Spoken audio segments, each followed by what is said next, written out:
여러분 아마 이러한 광고 포스터를 보신 적이 있으실지 모르겠습니다. 교회 건물이나 뭐 버스 정류장이나 지하철에서나 저도 이제 가끔 보았는데요. 이 복음의 전함이라고 하는 비영리 광고 선교 단체에서 예수님을 믿는 연예인들에게 재능 기부를 받아서 이렇게 사람들의 마음에 문을 열 수 있도록 광고하는 거예요. 그 복음의 전함 이사장이 누구냐면 고정민이라고 하는 분입니다. 이분의 인터뷰 기사가 얼마 전에 신문에 나왔는데요. 거기서 이제 자신의 일화를 소개를 하는 거예요. 이런 내용이었습니다. 자신이 예전에 잘 나가는 광고회사 대표였대요. 청와대에서 진행하는 프로젝트에도 입찰 참여해가지고 수주를 맡고 그랬답니다. 뭐 오늘날이야 용산이지만 이제 그 당시는 청와대였잖아요. 그래서 매주 한 차례씩 청와대를 출입하는데 그러다가 6개월 정도 지났을 때에 어느 날 한 고위 공직자분이 점심을 사겠다라고 해가지고 함께 점심 식사를 하게 됐대요. 그런데 그 식사 자리에서 그분이 그 고위 공직자가 옥수수 막걸리 한 잔을 권하는 거예요. 옥수수 막걸리 한 잔. 자, 만약 여러분이라면 어떻게 하시겠습니까? 지금 그 사람이 나의 뭐 생사 여탈권을 쥐고 있는 공무원이다 이렇게 한번 생각을 한번 해보세요. 많은 생각이 조금 우리 안에서도 오고 갈 것 같아요. 물론 이제 지난주에도 말씀드렸다시피 막걸리 한 잔 마시는 거 여러분 그게 무슨 문제가 되겠어요. 아디아포라라고 말씀을 드렸습니다. 그런데 이제 이분은 자기가 예수님을 믿고 난 후로는 나는 술을 안 마시겠다라고 결심한 상황이었어요. 그래서 제가 한약 먹고 있어서 죄송합니다 라고 적당히 둘러댈까 하는 생각이 들었는데, 그런데 문득 이 말씀이 마음 가운데 파고들었습니다. 어떤 말씀이냐면 마태복음 10장이에요. 자, 누구든지 사람 앞에서 나를 시인하면 나도 하늘에 계신 내 아버지 앞에서 그를 시인할 것이요, 누구든지 사람 앞에서 나를 부인하면 나도 하늘에 계신 내 아버지 앞에서 그를 부인하리라.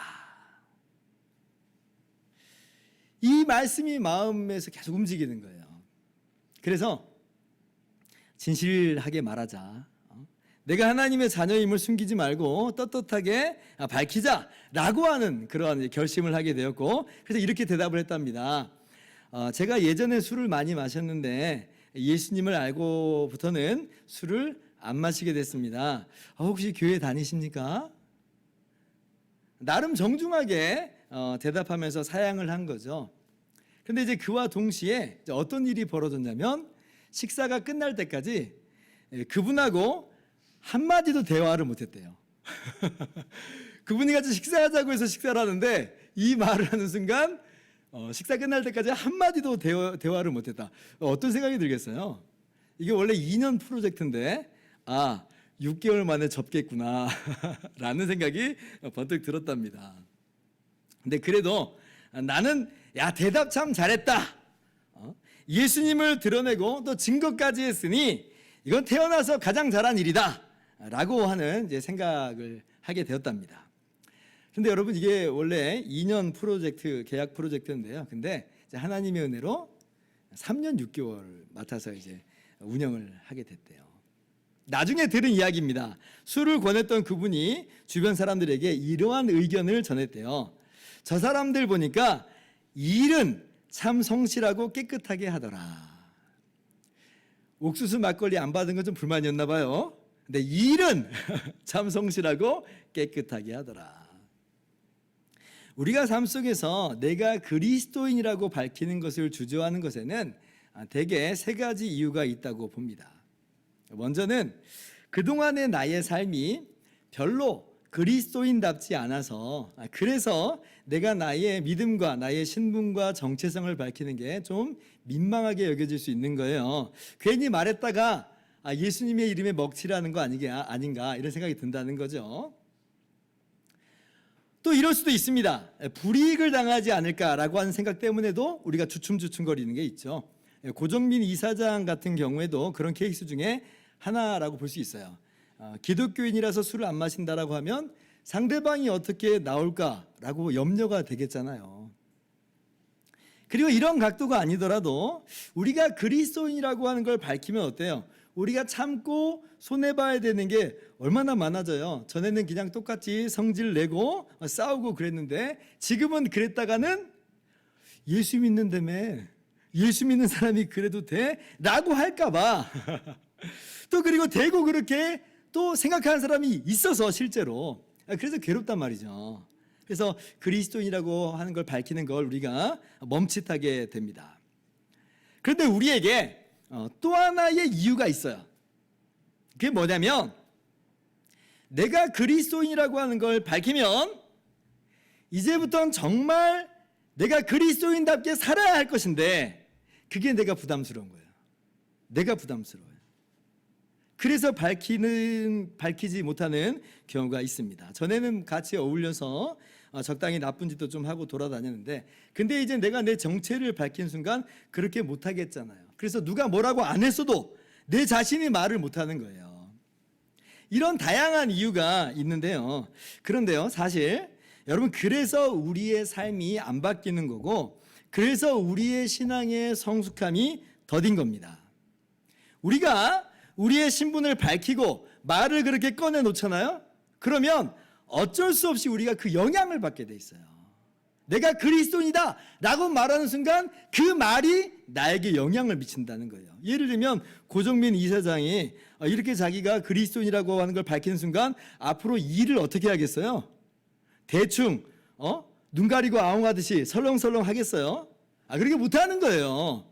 왜냐하면 나는 그리스도인이니까. 그리스도인의 자긍심이 있잖아요. 우리가 믿고 따르는 주님이 계시잖아요. 근데 어떻게 주님의 이름에 내가 먹칠을 할 수 있겠는가라고 하는 생각이 드는 거죠. 그래서 우리가 말을 꺼내는 순간 그렇게 살려고 아둥바둥하게 돼 있습니다. 그게 성장하는 길이에요. 성장하는 길. 그리고 이제 그렇게 잘 하다가 또 못할 때가 있죠. 우리의 인간의 연약함과 죄성이 있기 때문에 그렇습니다. 그때는 어때요? 땅을 치고 회개하면서 주님의 은혜를 구하죠. 그때 우리를 여전히 붙잡아 주시는 은혜를 경험해요. 그 은혜가 우리를 이끌고 가고 성장시키는 것을 경험하는 겁니다. 그렇게 우리가 신앙이 성장하는 거예요. 그래서 그게 우리의 복이에요, 진짜. 그렇게 해서 우리가 더욱더 주님을 닮아가게 되거든요. 그런데 그렇게 하지 않고 우리가 언제까지나 익명으로 남는 순간 우리는 느슨해지기 마련입니다. 과거와 다를 바 없는 삶, 그냥 타성에 젖어서 그냥 그렇게 살아버리기가 너무 쉬워요. 아무도 모르잖아요. 편하죠. 굉장히 편합니다. 그러나 편하지만 영적으로 성장도 없고 그래서 그 삶은 복되지 않아요. 여러분 한번 해보시기 바랍니다. 나는 그리스도인이다. 목사님이 시킨 대로 했다가 망했어요. 엄청 힘들어졌어요. 예, 그럴 수 있어요. 그럴 수 있어요. 그런데 저는 믿어요. 우리가 예수님이 나의 주라고 고백하고 그것을 밝히는데 주님이 책임지시겠죠. 주님이 책임지실 거예요. 주님께서 우리의 성숙의 길로 우리를 이끌어 가실 것입니다. 이 방향이 바로 우리가 올바로 걸어가야 되는 삶의 방향이고 믿음의 방향이라 하는 겁니다. 오늘 바울 사도께서 이러한 모습을 우리에게 모범적으로 잘 보여주고 있죠. 14절 말씀입니다. 우리 한번 같이 읽어볼까요? 시작. 그러나 이것을 당신께 고백하리이다. 나는 그들이 이란이라 하는 도를 따라 조상의 하나님을 섬기고 율법과 선지자들의 글에 기록된 것을 다 믿으며. 네, 지금 바울 사도가 벨릭스 총독 앞에서 자신을 변호하는 그런 장면입니다. 그러나 나는 이것을 고백합니다. 나를 고소하는 저들이 나보고 나사렛 이단이라고 하는데 나는 숨기지 않겠습니다. 나는 피하거나 어물쩍 넘어가지 않습니다. 저들이 말하는 것처럼 나는 예수 그리스도를 믿는 사람, 하나님의 은혜의 복음을 따르는 사람입니다. 이렇게 지금 바울이 이야기하고 있는 거예요. 사도 바울은 이 진술이 자칫 자신에게 불리하게 돌아갈 수 있다고 분명히 생각했을 겁니다. 그러나 그럼에도 불구하고 자신의 신앙을 분명하게 고백하고 있고 그리스도인이라고 하는 신분과 정체성을 고백하고 있어요. 물론 이제 여기에 대해서 설명이 더 부과되어 있죠. 짧게나마 진리를 이야기하는 것으로 그릇된 시각을 바로잡고 있고 불필요한 오해를 제거하고 있습니다. 그러나 그럴지라도 지금 내가 이것을 고백하리이다라고 말하는 이 모습은요, 참 위험천만한 일이에요. 바울의 입장에서는 그렇습니다. 사실요, 지금 이 고소 사건의 본질, 이 사건의 본질은요, 이 바울 사도가 까닭 없이 유대인들에게 집단 폭행을 당한 겁니다. 즉 바울이 원래는 이제 피해자인데, 그런데 이제 군중들이 바울을 오해해서 바울을 집단 폭행한 거예요. 그런데 지금 바울이 지금 유대인들의 고소 내용, 나는 나사렛 예수를 믿는 사람입니다, 이 말을 받아버리는 순간 전선이 넓어지는 거예요. 그러다가 자칫 저들의 전략이 먹혀버리면 그러면 바울의 생명이 위험에 빠질 수 있는 그런 상황이라고 하는 거죠. 그러나 바울 사도는 이왕 나온 말이니만큼 이 부분에 대해서 피하지 않는다는 거예요. 이 부분을 숨기지 않는다는 거예요. 여러분, 이것이 우리의 믿음의 선배님들이 대대로 걸어간 길입니다. 그리고 오늘날도 우리의 많은 신앙의 동지들이 이 길을 걷고 있어요. 그렇다면 우리는 어떠한 길을 걸어가야 될까라고 할 때에 다른 사람들 앞에서 예수님을 믿는 믿음을 담대하게 고백하면서 나아가는 것이 오늘 우리의 모습이어야 된다 하는 것이에요. 그것이 우리를 변화시키는 지름길이고요. 그리고 그것이 또 그 사람을 변화시키는 그러한 계기가 되기도 합니다. 그러한 멋진 믿음의 용사가 되시기를 주님의 이름으로 축원합니다. 여러분, 이것이 오늘 제가 여러분들과 함께 나누고자 하는 말씀의 핵심이에요. 자, 그러면 오늘 본문 말씀을 조금 더 자세하게 들여다봅시다. 자, 먼저 바울 사도는 6절의 고소의 내용, 성전을 더럽히려 했다는 거짓 고소를 논박합니다. 어떻게 논박하냐면 12절 이하에 이렇게 논박을 해요. 그들은 내가 성전에서 누구와 변론하는 것이나 회당 또는 시중에서 무리를 소동하게 하는 것을 보지 못하였으니 13절 같이요. 이제 나를 고발하는 모든 일에 대하여 그들이 능히 당신 앞에 내세울 것이 없나이다. 원래 바울 사도께서 예루살렘 성전에서 결례를 행하는 것은 예정이 없었던 일이었죠. 이거는 이제 유대 기독교인들의 반감을 누그러뜨리고자 장로 야고보의 제안을 기꺼이 받아들여서 성전에 올라간 거예요. 우리가 지난주에 함께 이 부분에 대해서 함께 나눴습니다. 그래서 지금 이렇게 해서 유대 기독교인들에 대한 반감을 잘 수습했다고 여기는 차였어요. 그런데 이제 문제가 전혀 예기치 않은 곳에서 터졌죠. 유대 기독교인들 말고 어떤 사람들이 난리를 쳐요? 이 비신자 유대인들이 예루살렘 성전에서 바울을 알아보고는 바울을 발견하고는 바울을 오해해버린 거예요. 바울이 이방 사람을 성전으로 데리고 들어갔다. 그래서 성전을 더럽혔다라고 하면서 사람들을 선동합니다. 그래가지고 사람들이 바울 사도를 집단 폭행한 거예요. 참 이게 우리 인생 같죠. 우리가 어떤 부분에 대해서 대비도 잘하고 준비도 잘하고 수습도 다 잘했다, 완벽해 라고 했는데 문제는 어디서 터져요? 전혀 엉뚱한 데서, 예기치 못한 데서 막 빵빵빵 터지잖아요. 자, 그런데 지금 이거 완전히 오해였어요. 지금 그 유대인들이 그렇게 잘못 넘겨짚은 것뿐입니다. 바울이 이 이방인을 데리고 예루살렘 성전에 들어간 일이 없어요. 바울은 그 자신이 정통 유대인 출신이었기 때문에 유대인의 관습을 너무나 잘 알기 때문에 지금 이방인들을 굳이 성전으로 데려갈 일이 없는 거예요. 그래서 13절에 뭐라고 말해요? 증거대봐라, 이 말이에요. 증거대봐라. 내가 이방인을 성전에 데리고 들어갔다는 증거대봐라. 못되지 않느냐, 이 말이에요. 그래서 오히려 이 사건은 바울이 피해자인 것이고 바울이 억울한 상황이라고 하는 것입니다. 18절과 19절에 다시 한번 반복하고 있죠. 드리는 중에 내가 결례를 행하였고 모임도 없고 소동도 없이 성전에 있는 것을 그들이 보았나이다. 그러나 아시아로부터 온 어떤 유대인들이 있었으니 19절 같이요. 그들이 만일 나를 반대할 사건이 있으면 마땅히 당신 앞에 와서 고발하였을 것이요. 자, 이 아시아로부터 온 유대인이 어떤 사람들이냐면 제일 처음 바울을 이제 오해한 사람들이에요. 그래서 선동을 해가지고 바울을 폭행한 바로 그 사람들입니다. 바울이 이방인의 성전에 들였다. 그런데 지금 바울이 총독 앞에 있는 이 송사 자리에 이 아시아에서 온 유대인들이 정작 나와 있지 않은 거예요. 이 사람들은 그냥 선동만 하고 지금 슬그머니 빠져 있는 그런 형태가 돼버렸습니다. 그러니까 지금 이거는요, 처음 분란을 만든 그 당사자가 없는 고소가 돼버린 거예요. 증거도 없죠. 지금 고소인도 없는 형태, 증인도 없어요. 그러니까 지금 바울 사도는 나는 나는 무죄다.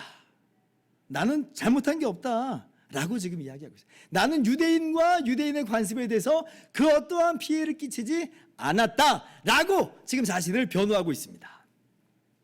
여러분, 오늘 말씀을 통해서 우리가 우리의 신앙생활에서 그렇구나, 우리가 주의해야 될 것이 하나 있구나라고 하는 걸 하나 깨닫게 되는데, 이제 그게 뭐냐면요, 타인의 종교, 타인의 신앙에 대해서 직접적인 피해나 손해를 끼치는 방식, 이것은 우리 기독교인의 방식이 아니라라고 하는 것을 오늘 말씀에서 깨달아요.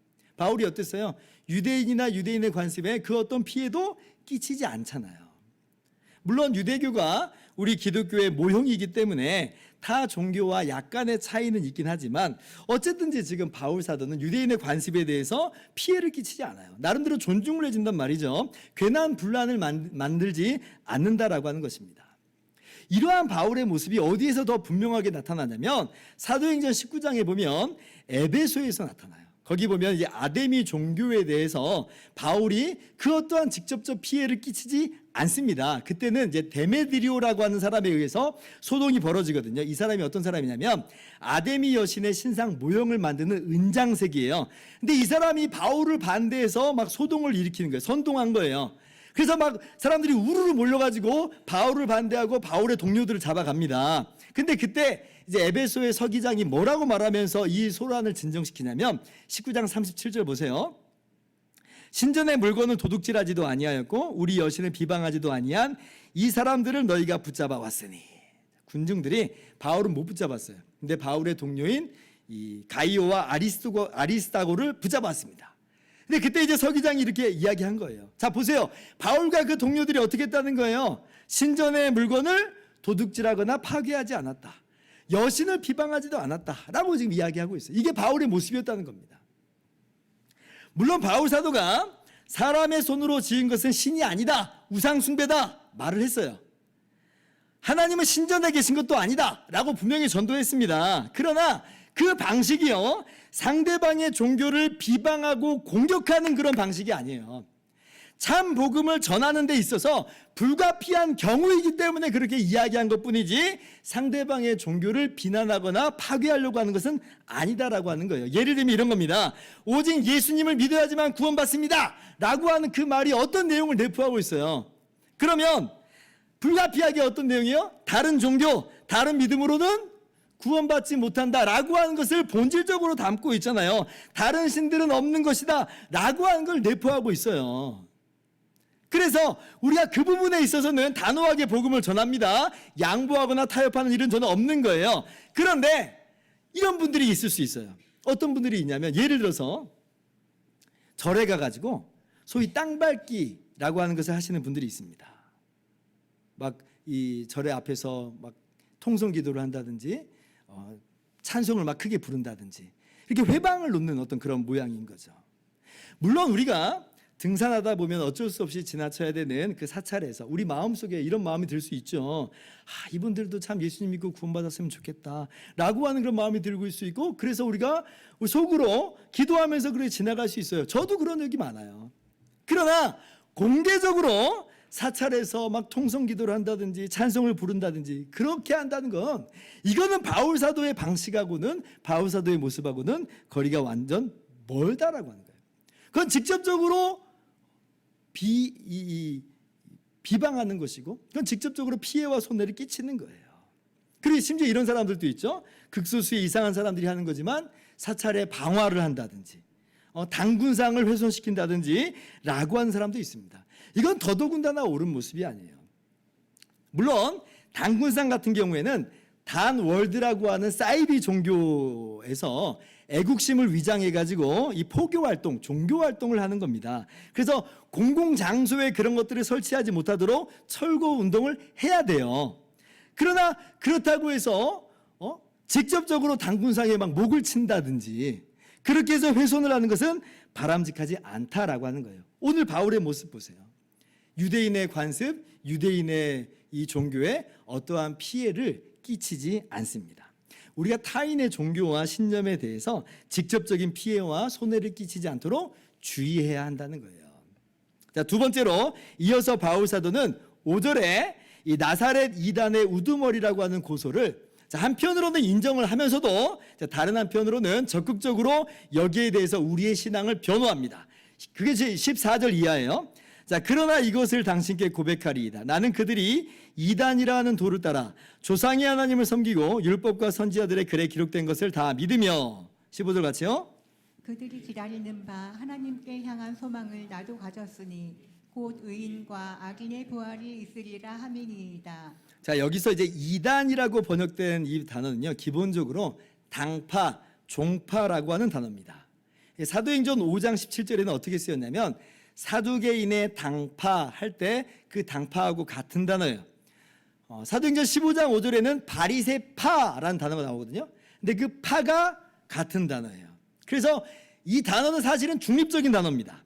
그러니까 24장 5절도 그냥 나사렛파라고 이제 쓰는 것이 어쩌면 좀 더 좋은 번역이 아닐까 이렇게 생각할 수 있다는 거예요. 그런데 이제 바울을 고소하고 있는 더둘로라고 한 사람이 바울을 향해서 전염병 갖고 뭐 소동을 일으키는 사람이다라고 경멸적 의미를 여기에 담아서 이야기하고 있기 때문에 이제 이단이다, 나사렛 이단이다라고 우리말 성경이 번역을 한 것처럼 보여요. 자, 아무튼 바울 사도는요, 나는 나사렛파를 따른다라고 분명하게 고백을 해요. 그러나 그게 뭐가 이상하고 잘못된 것이냐라고 할 때 전혀 그렇지 않음을 밝히고 있습니다. 그러면서 그러면 우리가 역시 믿고 따르는 건 뭐냐라고 할 때 세 가지를 이야기해요. 첫째, 나는 조상들이 믿은 그 하나님을 믿는다. 아브라함의 하나님, 이삭의 하나님, 야곱의 하나님을 믿는다.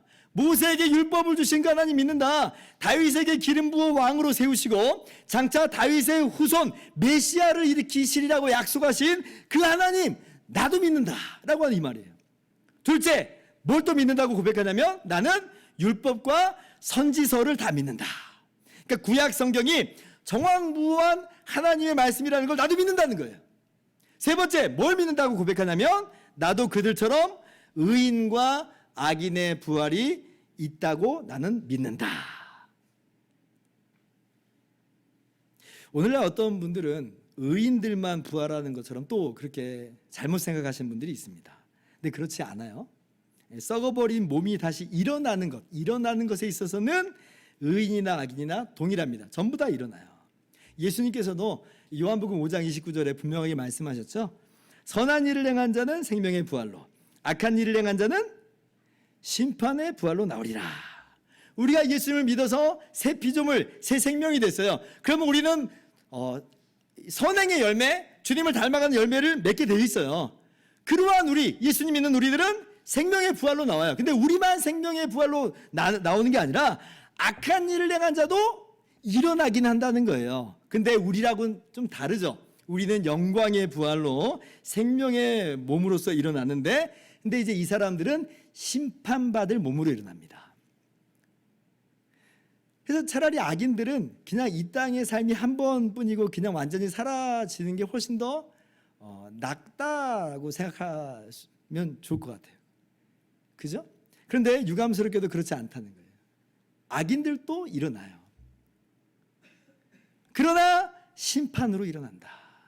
그래서 여러분, 의인과 악인의 부활이 있어요.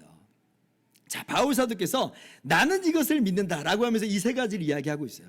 자, 그러니까 이게 무슨 말이냐면 내가 나사렛애가 맞다. 나사렛 예수를 믿는 사람이 맞다. 그러나 이것이 전혀 이상한 무슨 뭐 사이비 같은 믿음이 아닌 것이고 구약 성경에서부터 믿어오던 그 믿음과 사실 동일하다는 거예요.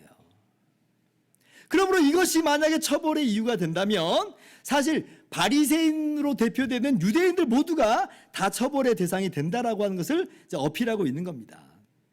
여러분, 너무나 당연한 이야기인데요. 우리 기독교는 구약 백성들의 믿음과 다른 게 아니에요. 같은 하나님, 같은 성경, 같은 소망이에요. 어떤 분들은 뭐 구약의 하나님 다르고 신약의 하나님 다르고 그렇게 생각하시는 분들이 있는데 전혀 그렇지 않다는 거예요. 동일하신 하나님이에요. 또 어떤 분들은 뭐 구약 백성이 구원받는 방식이 다르고 우리 신약 백성이 구원받는 방식이 다르다고 생각하는데 전혀 그렇지 않아요. 같은 하나님, 같은 성경, 같은 소망이에요. 우리는 구약 백성들과 연속 손상이 있는 거예요. 한 믿음 안에 동일하게 있는 거예요. 차이가 있다면 구약 백성들은 율법과 제사와 절기라고 하는 모형과 그림자 속에서 약속의 성취를 기다리면서 믿고 있는 사람들이고, 우리 신약 백성들은 그 약속의 실체요 성취로서 예수님이 이 땅 가운데 오셔서 우리의 모든 구원을 다 이루셨음을 알고 믿고 누리는 그러한 측면에서의 차이가 있을 따름이에요. 그러니까 구약은 모형이고 신약은 이것이 실체라고 하는 그 정도의 차이인 거죠. 그래서 바울 사도께서는 14절에 우리가 사실상 같은 하나님, 같은 성경, 같은 소망을 가지고 있는데 나는 그들이 이단이라고 하는 도를 따라서 믿는다 라고 말하고 있는 거예요. 나사렛 예수를 믿는 도를 따라서 믿는 것이다 라고 이야기하고 있는 거죠. 자, 그러면 이것은 더 이상 세상 법정에서 시비를 가릴 그런 문제는 아닙니다. 이건요, 유대인의 말과 바울의 말 중에서 누가 더 성경적이냐 라고 하는 그런 것인 거예요. 그래서 이것은 종교의 영역이고 진리의 영역이기 때문에 지금 이것은 세상 법정에서, 사회 법정에서 다룰 일이 아니다. 게다가 지금 바울이 사회적 무리를 일으키지도 않았잖아요. 예루살렘을 소란케 했다는 거 다 그 사실이 아니었잖아요. 그러니까 이것은 벨릭스의 세상 법정이 이 건을 더 이상 안고 갈 이유가 전혀 없다는 것이에요. 자, 그러면 이제 결론이 어떻게 나야 될까요? 무죄죠, 무죄. 고소가 기각이 돼야 됩니다. 죄의 실체가 없잖아요. 그러니까 원고 패소 결정이 내려져야 되고 바울은 전격적으로 석방이 돼야 되는 그런 상황입니다. 그런데 안타깝게도 벨릭스는 이 사건을 뭉개버리죠. 22절 보면 천부장 루시아가 내려오거든 너희의 일을 처결하리라 라고 해요. 그러나 실제 그렇게 하지 않아요. 오히려 무려 이 사건을 2년 동안이나 그냥 질질 끄다가 그 다음 총독인 베스도에게 넘겨버립니다. 그 이유는 두 가지예요. 첫째는 유대인의 환심을 사기 위해서, 둘째는 그렇다고 바울이 좀 뇌물이라도 준다면 그러면 내가 풀어줄 수도 있겠는데, 근데 바울은 전혀 뇌물을 준다든지 그렇게 하지 않거든요. 26절 한번 봅시다. 26절 이하예요. 동시에 또 바울에게서 돈을 받을까 바라는 거로 더 자주 불러 같이 이야기하더라. 27절 같이요. 이태가 지난 후 보르기오 베스도가 벨릭서의 소임을 이어받으니 벨릭스가 유대인의 마음을 얻고자 하여 바울을 구류하여 두니라. 벨릭스가 지금 바울을 풀어주질 않아요. 그러니까 이러한 벨릭스의 모습이 꼭 예수님 당시의 로마 총독인 빌라도의 모습 같죠. 빌라도가 어땠어요? 유대인의 마음을 얻고자 정당한 판결을 내리지 않잖아요. 오히려 예수님을 십자가에 못 박는데 내어줘 버리잖아요. 바울이 지금 딱 그런 상황을 겪고 있어요. 바울이 지금 얼마나 억울하겠어요. 아무런 잘못한 것도 없이 오히려 폭행당한 쪽은 바울 자신인데 까닭없이 고소당하고 그리고 까닭없이 2년간이나 감금되어야 하는 거예요. 유대인의 고소에 내가 좀 타협을 하고 양보를 했다면 아마 이런 일이 없었을 텐데, 그러나 바울은 전혀 거기에 대해서 타협하거나 양보하지 않고 나는 저들이 말하는 나사렛 예수 그리스도를 믿는 사람이다 분명하게 이야기하는 것으로 이 어려움과 고초를 겪는단 말이죠. 굉장히 실망스러운 상황이지만 그러나 여러분, 바울은 실망하지 않았을 것입니다. 왜 그럴까요? 바울이 뭘 믿는다고 그랬어요? 의인과 악인의 부활을 믿는다 그랬잖아요. 이 말은요, 진정한 재판장이 계시고 진정한 공의로운 심판이 있음을 전제하고 있는 거예요. 따라서 이 땅의 고소인들인 유대인들은 불의한 고소인들이요, 이 땅의 재판장인 벨릭스는 불의한 재판장이요, 이 땅의 재판 결과는 그래서 불공정할지라도 이것이 최종 결과는 아니다. 최종 결과가 있을 것인데 하나님의 최후 심판, 정말 공의로운 심판이 있을 것이다. 우리 부활을 믿는 사람들은요, 이와 같은 진정한 재판의 결과를 기다리는 사람들이죠. 그래서 우리는 실망스럽더라도 실망하지 않아요. 오히려 이 길이 주님의 길인 줄을 알고 주님의 뒤를 따라가는 길인 줄을 알고 우리는 여전히 우리가 그리스도인이라고 하는 것을 담대하게 이야기하고 있고 나타내고 있는 그런 사람들인 거죠. 그러므로 당장의 결과가 우리의 기대와는 좀 다르게 나타난다 할지라도 이러한 이 부활의 소망을 가지고 인내하면서 나아가시는 저와 여러분 모두 되기를 주님의 이름으로 축원합니다. 이제 말씀 마칩니다. 결국 돌아보면 오늘의 이 모든 분란과 모든 고소의 중심에는 나사렛 예수가 누구냐라고 하는 내용이 핵심이에요. 바울이 이방인을 예루살렘 성전에 데리고 들어간 거 전혀 아니었죠. 바울 사도가 구약과 다른 믿음을 가지고 있었던 것도 전혀 아니었어요. 핵심은 오직 한 가지, 나사렛 예수를 누구라고 하느냐. 바울은 그분이야말로 진정한 그리스도다 라고 하면서 나는 그리스도인이다 라고 믿고 따르는 거예요. 바울 사도는 이것을 절대 양보하거나 타협하거나 침묵할 수 없었던 것입니다. 소동을 일으키는 군중들이 두렵다고 해서, 세상 법정에 고소하는 유대 지도사회가 무섭다고 해서 뒷걸음질 치지 않았다라고 하는 거예요. 오히려 바울은 당당했죠. 그러나 나는 이것을 고백합니다. 나는 나사렛 예수 그리스도를 믿고 따르는 사람입니다. 이 사실이, 이 고백이 당장은 나에게 많은 손해를 가져다 줄 수 있을지 몰라도 나는 장차 예수 그리스도 안에서 의인과 악인의 부활을 믿으니 나는 괜찮습니다. 여러분, 오늘 주님께서 우리의 고백에 귀를 기울이고 계신다고 한번 생각을 해보세요. 얘가 어떻게 얘기할 건가? 지금요, 세상 사람들만 우리의 고백에 집중하고 있는 게 아니에요. 예수님께서도 우리의 고백에 귀 기울이고 계시고 집중하고 계세요. 어떻게 이야기할 것인가? 주님의 마음을 기쁘시게 하는 우리가 됐으면 좋겠습니다. 주님의 귀에 곱게 들리는 고백이 우리의 삶의 고백이 될 수 있기를 바랍니다. 그러한 귀한 고백으로 살아가는 저와 여러분 되기를 주님의 이름으로 축원합니다. 우리 함께 찬양하고 기도하는 시간을 갖겠습니다. 사랑해요 목소리 높여라고 하는 이 찬양인데요, 이 찬양의 가사처럼 나의 모든 목소리가 주님의 귀에 곱게 들리는 그런 목소리가 되기를 다짐하면서 찬양합시다.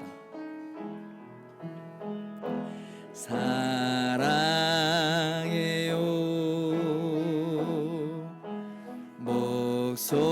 목소리 높여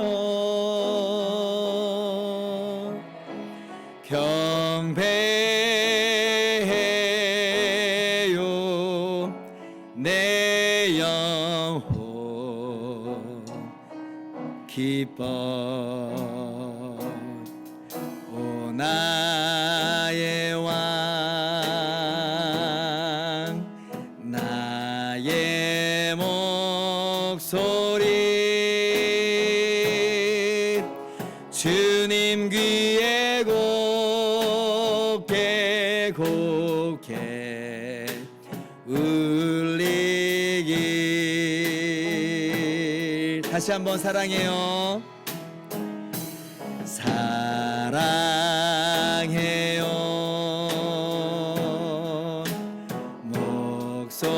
목소리 높여